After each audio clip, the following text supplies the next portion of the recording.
The biggest comeback in NBA Finals history. Man, oh man, I've watched this game probably 3 times now, and I'm still a little lost for words. We have so much to get to, so welcome back to the film room. I'm Coach Mike. We have to go over the Knicks defense to solidify that run and why they were able to come back on the defensive end. We have to go over these ATO, these out-of-timeout disasters for the Spurs late in this game. And finally, though, we want to highlight the chess match, the beauty of the NBA Finals and the NBA playoffs. So we have to see how this whole game unfolded, and that starts with the Spurs' defensive game plan. What seemed like the perfect game plan until, well, it wasn't late. But let's go over what they were doing early that led to this massive lead if you're the Spurs, and it really follows what they did at the end of game 3, which was saying let's stop over helping, which we typically saw from the Spurs. Like on this drive from Bridges, what we would typically see from the Spurs is Wemby rotating aggressively to protect the paint, and then everyone else kind of rotating behind that. Instead, what we see from the Spurs at the end of game 3 and at the start of this game 4 was saying, let's limit our help. We believe in our one-on-one defenders, so can you beat us in this mid-range area? Everyone else stay home and force the Knicks to beat us one-on-one, especially from that mid-range area. Great defense by Castle there. Bridges unable to get the shot. Again, Brunson probing early, but he's not going to trigger any help rotations that the Knicks were so good at playing against with that drive and kick game that really led to a 2-0 series lead. Instead, you can see Brunson getting deep in the paint, but everyone's still staying home, allowing Harper to play that one-on-one. McBride drives, but again, everyone stay home. He has to pull it back out. The Spurs are saying, Knicks, if you're going to beat us, you have to do it one-on-one, and you have to do it from this mid-range area, something they said to OKC early in that series. But you could see from Brunson, at least, the wheels start to turn as this game went on. Even against a huge lead, Brunson was starting to figure out that he needed to play more in this mid-range area, and now this is kind of an inexplicable tough shot to hit. But Brunson staying in that mid-range area, probing but staying and trying to get to his mid-range package. That's really what they're going to need to beat the Spurs if this is how they're going to play. Once again, we have another Brunson later in the first half. Again, driving hard, knowing that Wemby's not going to help aggressively, so he's going to have to rely on these late kind of push shots, these floaters, which we'll see a lot more at the end of the game. Now, if the Knicks know the Spurs aren't heavily rotating, well, who's going to have one of the biggest advantage for the Knicks? Well, it's really not going to be a guard because the Spurs have such good point of attack defenders. It's really going to be OG Anunoby with his size and strength, because if the Spurs aren't going to rotate, well, he's going to have a pretty good, easy job getting to that rim, and you can see the late help here, and he gets to the foul line. So OG's, although the Knicks started slow, he got off to a pretty good start, and that's going to help them, especially going deep as OG is hitting threes and getting to the foul line consistently. Really the player from the Knicks that can feast on these one-on-one matchups with his size and strength. Again here, another attack by OG getting to the foul line, getting downhill. Someone who's going to be really hard for the Spurs to guard one-on-one. Another thing we didn't really see from the Spurs a lot throughout the season, and especially in this playoff, is switching Wemby at the point of attack in these ball screens. So Cat sets that screen, and Wemby actually is just going to switch onto Brunson. The reason they went to this late in Game 3 and now in Game 4 is the philosophy of let's stay out of rotations as much as possible. Usually they drop Wemby and then everyone kind of rotates behind the play to make up for Cat popping, and so it puts them in automatically a full scramble rotation. But now they're saying let's just switch, which means Brunson's going to have a lot of opportunities to attack Wemby, and we got to keep that in mind, especially going into the second half. So let's get there. Let's get to the second half, and when this lead started to chip away, the Knicks waste no time getting right into a Wemby attack. So Cat sets a high ball screen to counter that high pickup point from Castle. And then what do we see here? Wemby switching onto Brunson, just like the Knicks suspected. Now let's clear the space and let's see Brunson go one-on-one. Nice little setup move here. Get Wemby moving his momentum one way and then countering and getting right by him if you're Brunson. And then getting to that beautiful driving kick game that the Knicks are so good, and who other than OG Anunoby hitting that three. So the Spurs know that this switch on this matchup is not going to be a favorable matchup for them. So what do the Spurs do? They don't just wait for Brunson to attack Wemby every time one-on-one. They're going to have to send a late trap. So you can see Castle sending a trap here. But what this does is it kind of ruins their own game plan. They want to stay out of rotation. So by sending that trap, they're actually putting themselves in these full-on rotations. Now, it's not a quick swing, but we finally get there, and then Bridges attacks. And this is what the Knicks really want to see, right? These drives, especially against Wemby. But you can see Bridges kind of doesn't know what to do at this point because that help rotation doesn't come, which they're so used to playing kick, driving kick. So instead, Bridges kind of forces this bad shot. But the Knicks are learning, and this is how they're chipping away, because next time when they get the kind of same read here with Bridges driving, attacking Wemby, no help is coming. So no driving kick is really going to be available to get an advantage. So instead, if you're Bridges here, knowing that Wemby's on you, knowing that the driving kick's not going to be there, you kind of have to flow into a secondary action. So you can see he's going to flow into a dribble handoff with Brunson. And now we know, well, Wemby's not going to follow Bridges out there to the perimeter, so no one's going to be really in position for the Spurs to contest this pull-up jump shot from Brunson, and now that lead is starting to chip away. Another positive that Draymond Green pointed out on the telecast post-game was that Jose Alvarado had to play a lot of minutes in this game, and that allowed them to really initiate the offense, if you're the Knicks, through him, keeping Brunson off the ball. And why is this important? Well, it allows the Knicks to get the Spurs moving, but most importantly, it allows them to identify who's Wemby guarding, because often going against the Spurs, that's one of the hardest things to decipher, because Wemby's constantly trying to switch and stay low and guard the low opposite player. But by waiting until some false action, now we can identify who Wemby's guarding, send him up late, and now we get him in that action with Brunson. You can see they're kind of in between, not knowing what to do. Brunson's been trying to figure out that mid-range area, so Wemby's kind of helping a little higher than usual, and then Brunson just kind of throws up that crazy shot and gets it to go in. Again, we're going to see Brunson attack Wemby's pick-and-roll defense and get to that mid-range again. Great little bump step back shot.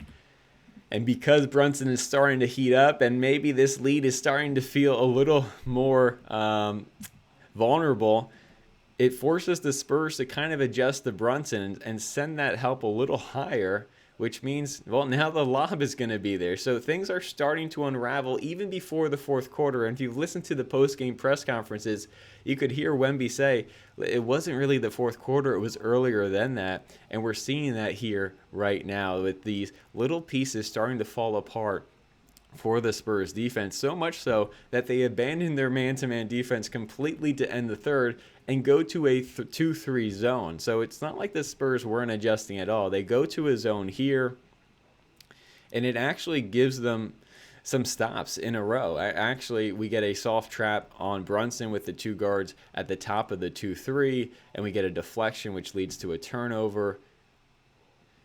Then we're going to go forward, again, getting into that 2-3 zone, try and keep Wemby behind and at the point of the basket.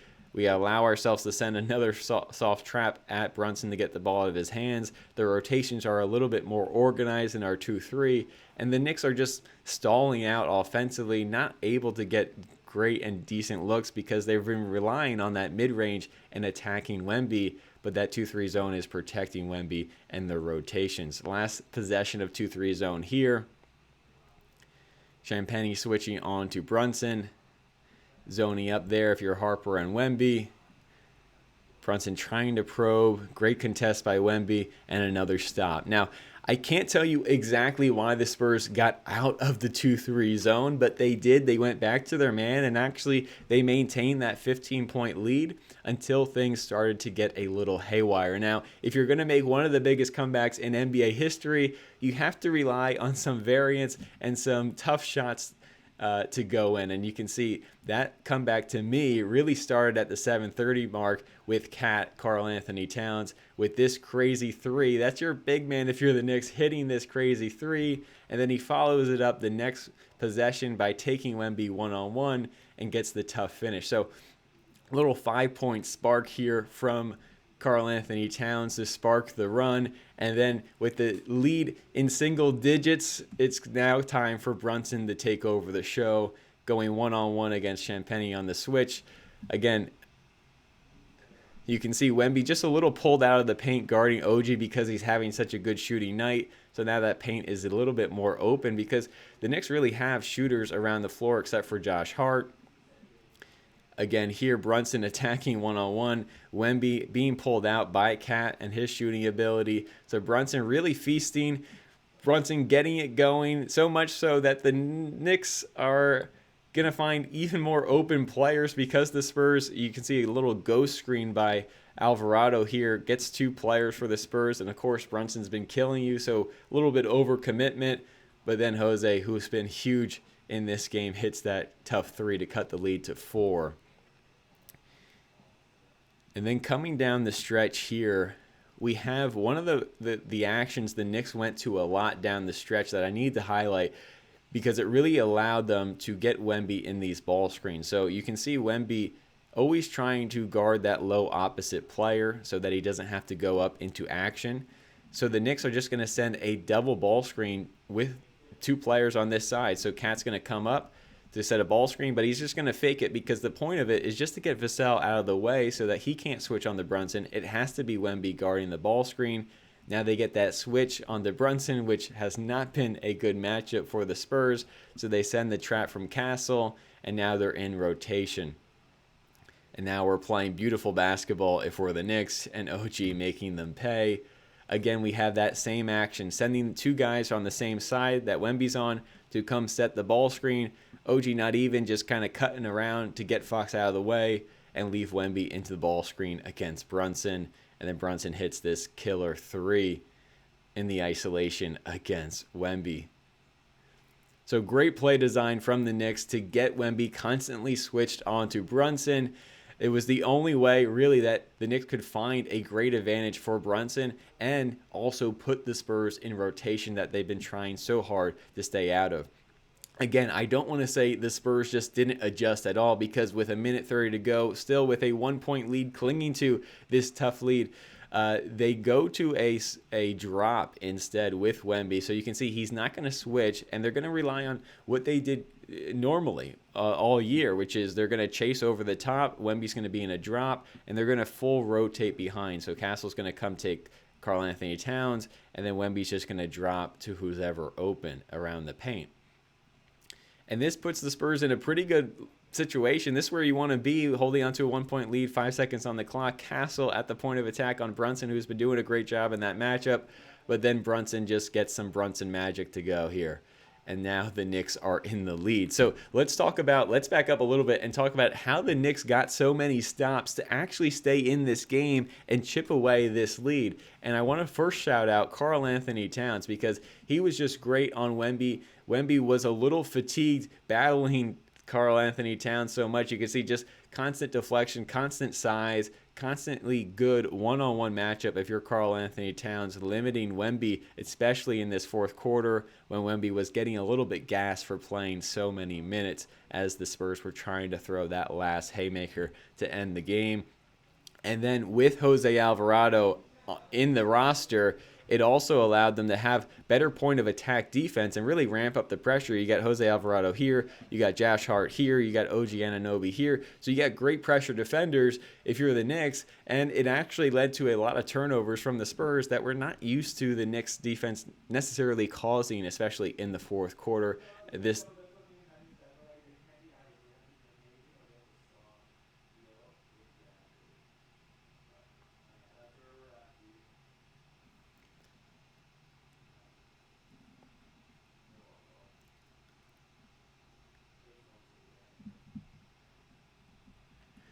And then just an inexplicable turnover here if you're Harper. And then that leads to a couple questionable decisions if you're the Spurs.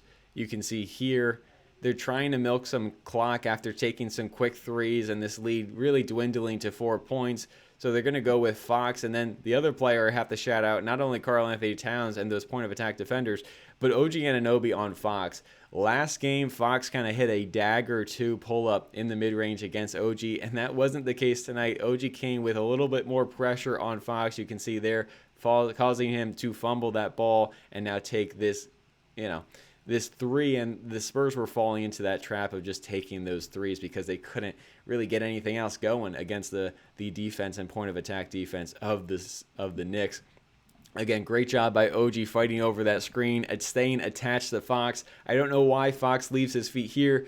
It seemed like from the post-game press conference, Mitch Johnson was really emphasizing Wemby rolling harder and harder. So Fox maybe thinks Wemby's supposed to pop here, but I don't think that was the case. And he just kind of throws it away. And I know Josh Hart misses this layup here to take the lead, but following that play, Wemby gets fouled and then misses 2 foul shots. So that's basically 2 turnovers in a row. And then that leads to right here, OG and Cat do a great job guarding that pick and roll. Josh Hart, great closeout on Castle, little butterfingers, and then forces him to step out of bounds. So 3 turnovers, if we're including those 2 missed foul shots as turnovers, and then Harper's turnover earlier. So a lot of sloppy turnovers from the Spurs, and I want to give credit to the Knicks and those point of attack defenders and OG on Fox. And then, of course, OG with this chase down block. Now, what led to that block? Well, it was the out-of-timeout disasters that we have to go over, because to me, these are really what sealed the game.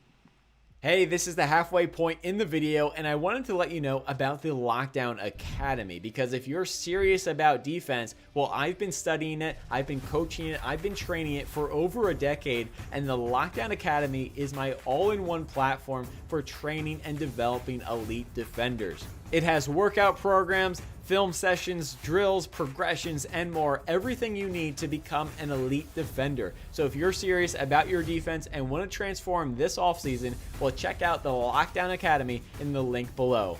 Now, let's get back to the breakdown.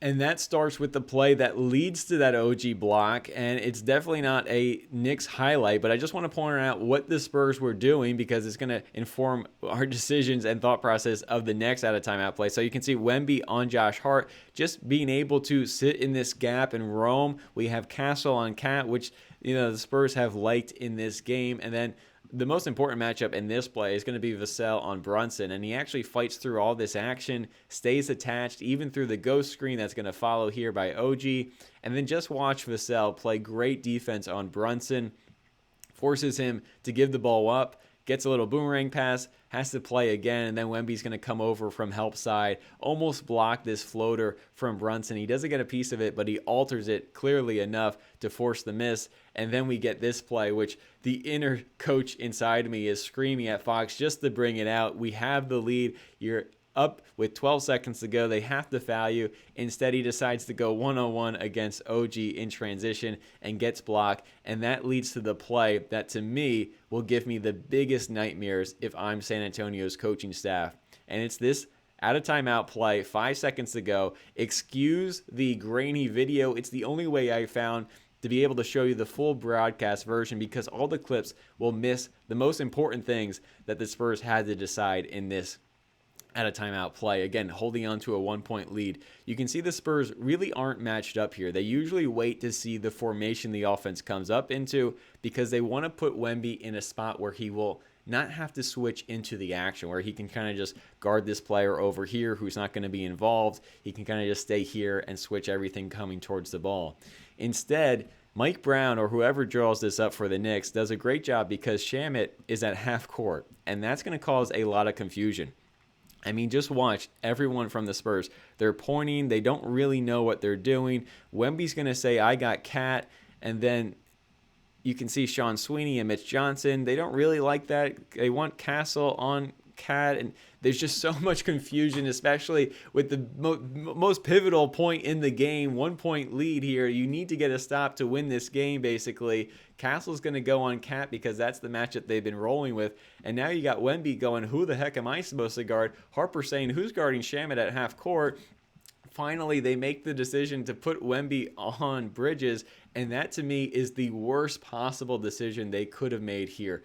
It would have been fine to put him on Cat, but by putting him on Bridges, every coach needs to know, looking at this formation, this is going to be like a down screen for Brunson. I knew this in real time, and now Wemby's going to be in a really tough position.